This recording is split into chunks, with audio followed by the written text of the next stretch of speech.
વડોદરામાં ગરમી વધતા રોગચાળો વકર્યો છે। 10 દિવસથી કમળા ઝાડા ઉલટીના કેસ વધ્યા છે।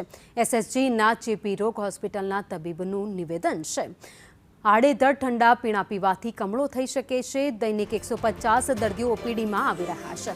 ગરમીમાં આડેધડ પીવાતા ઠંડા પીણા જવાબદાર છે।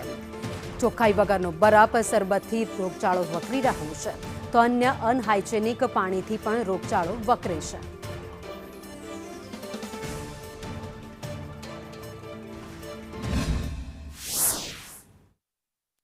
ગરમીનો પ્રકોપ દિવસે દિવસે વધી રહ્યો છે, એટલે સામાન્ય રીતે નાગરિકો ઠંડા પીણાઓનો વધુ પડતો ઉપયોગ કરતા હોય છે। પછી ઠંડુ પાણી હોય કે અન્ય ઠંડા પીણાનો વારંવાર ઉપયોગ થતો હોય છે ને તેના કારણે હાલ અહીંયા રોગચાળો વકરી રહ્યો છે। ચેપી રોગ હોસ્પિટલના આ દ્રશ્યો છે કે ત્યાં ઓપીડી ફૂલ જોવા મળી રહી છે। અહીંયા કેસ દિવસે ને દિવસે વધી રહ્યા છે। તબીબો પણ વહેલી સવારથી આવી જાય છે, સારવાર કરી રહ્યા છે અને આજે જે રીતે અહીંયા દર્દીઓનો ધસારો જોવા મળી રહ્યો છે તેને લઈને ચેપી રોગ હોસ્પિટલના તબીબ સાથે વાત કરીશું।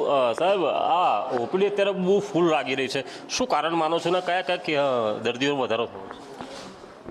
દર વર્ષે જ્યારે ઉનાળાની ઋતુ આવે એટલે બહાર જે લારી ગલ્લા પર જે ખાદ્ય પદાર્થો વેચાતા હોય, પાણીપુરી, સોડા, શિકંજી, શેરડીનો રસ, બરફના ગોળા, આ બધાનું પ્રમાણ વધે, લોકો આ બધાનું સેવન કરે।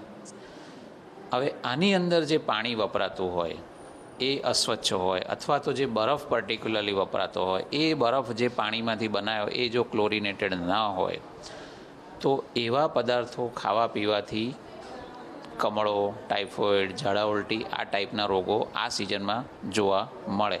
એને દાખલ અહીંયા બેડ કેટલા છે ને કેટલા લોકો હાલ સારવાર લઈ રહ્યા? આપણી પાસે હાલ 50 બેડની હોસ્પિટલમાં લગભગ 30 પેશન્ટ એડમિટ છે। બાકીના ઘરેથી સારવાર લીધા હોય? હા, એટલે જેને જરૂર હોય એને એડમિટ કરીએ, બાકીનાને પછી ઓપીડી બેઝ પર સારવાર આપીએ। જતા રહે છે। ઝાડા ઉલટીના પણ વધ્યા છે? ઝાડા ઉલટીના હાલ 2-3 પેશન્ટ આપણી પાસે છે। એ આ સિઝનમાં આવા કેસ જોવા મળતા જ હોય છે। જોઈ રહ્યા છો, આ ઉનાળામાં જે ઠંડા પીણા હોય છે તો પછી સિકંજી કે લીંબુ શરબત કે પછી જે બરફ હોય છે, બરફના ગોળા જે લોકો ખાતા હોય છે, તો તેમાં જો પછી જો ચોખ્ખાઈ ન રાખવામાં આવી હોય તો પછી આવા કેસ અને આવા રોગ વધી રહ્યા છે તેવું હાલ ચેપી રોગ હોસ્પિટલના તબીબો કહી રહ્યા છે। કેમેરા પર્સન નિકેશ વડન સાથે કૃણાલ શર્મા, સંદેશ ન્યૂઝ।